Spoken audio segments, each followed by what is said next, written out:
Today topic self-leadership. Why this topic?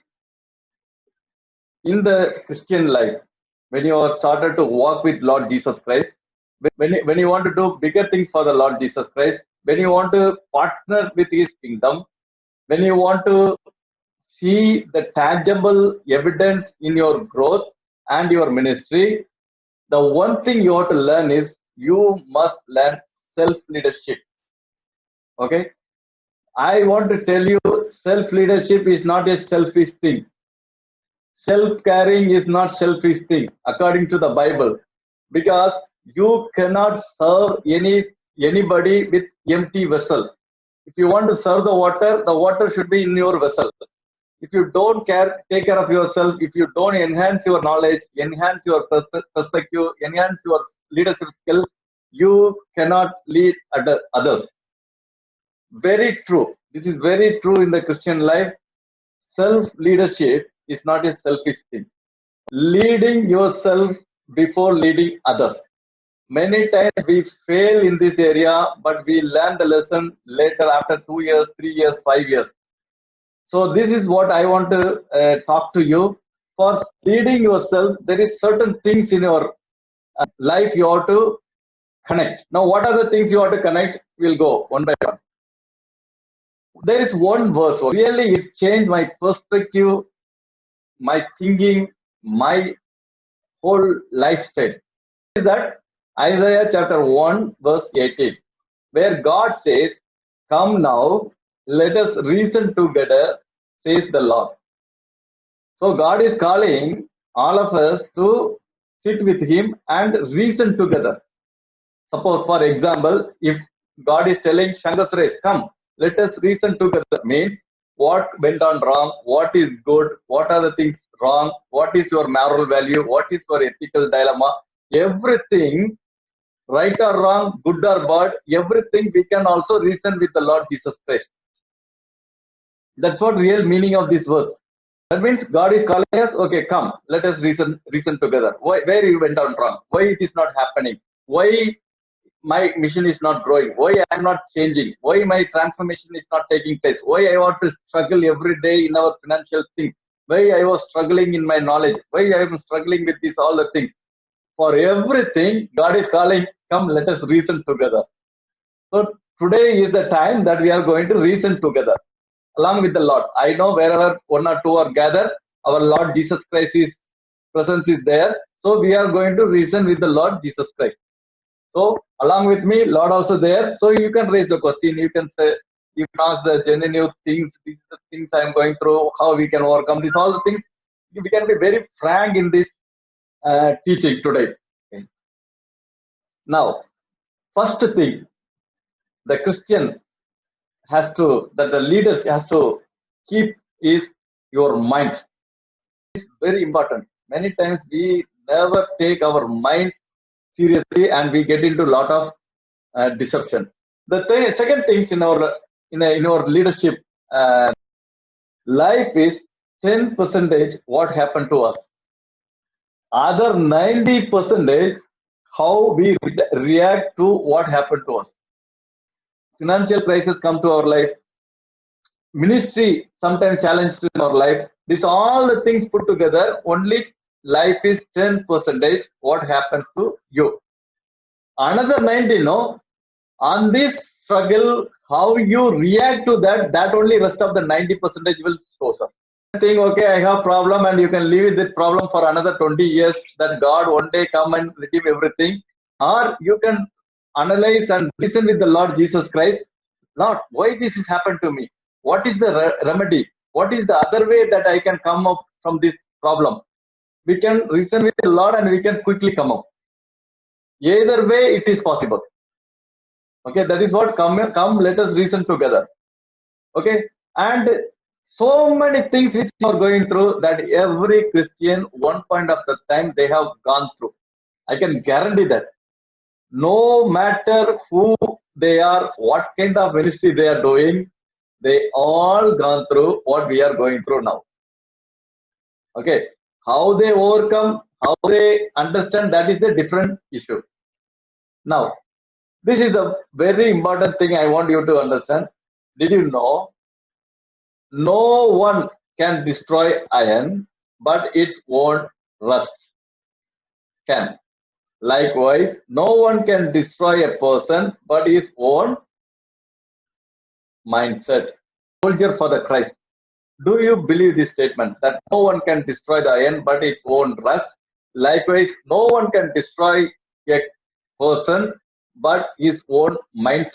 Tomorrow, don't blame Satan. Okay. Of course, we are all the follower of Jesus Christ. I very much agree. Jesus never blamed Satan for any of his suffering or any of the things in the ministry. Because of him, I have done like this. No. That means you have to take charge of your life. Okay. God has given the Bible. God has given the Spirit to people. God has given you the mind.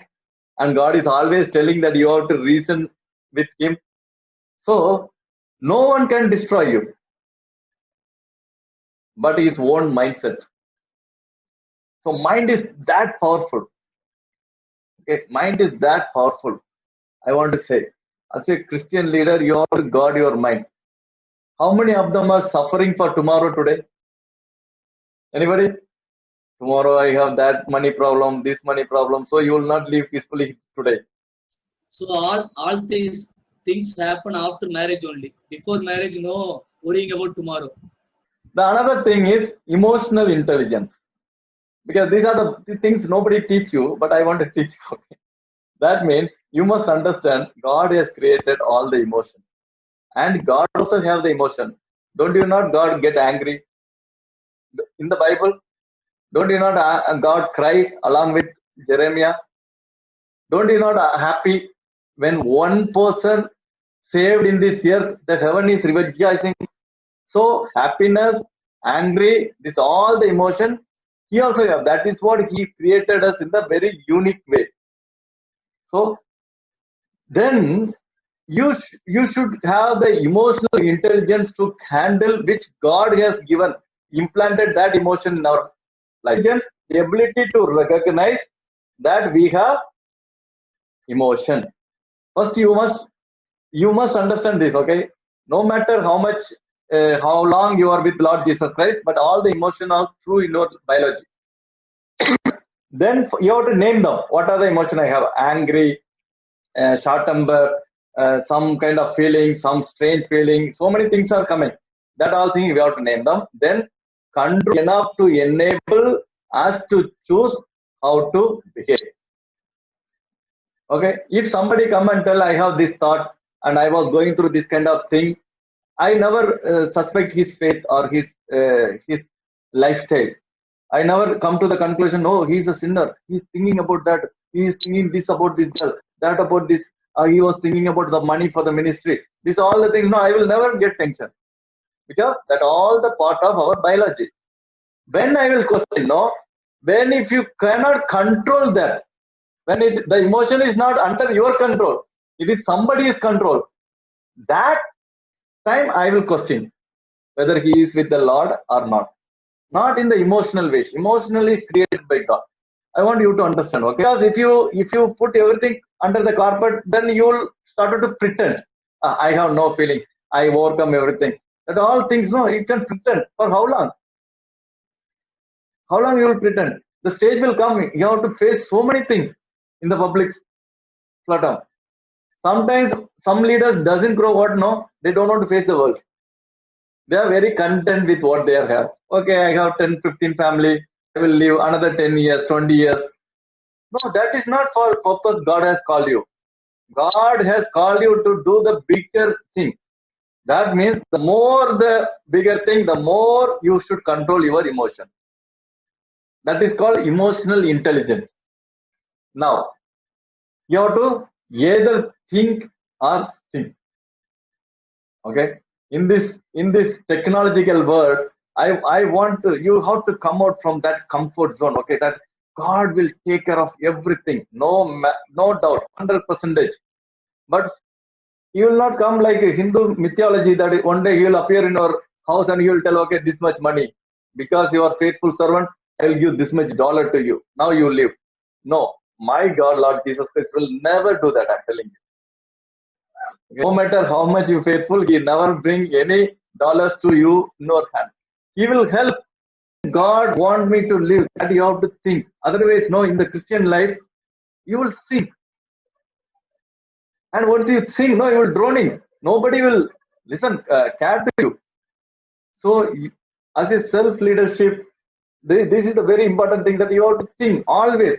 Anything good happen to you, think. Anything bad happen to you, think. Any temptation come, think. Anything going unusually, think. If you don't think, no, you will start to sing. And singing is a deception. In the day will come, you yourself you cannot understand why your life gone like this way. Whether others are growing very maturely and they are doing the bigger thing for the Lord. So think or you will sing in terms of Christian leadership, self-leadership.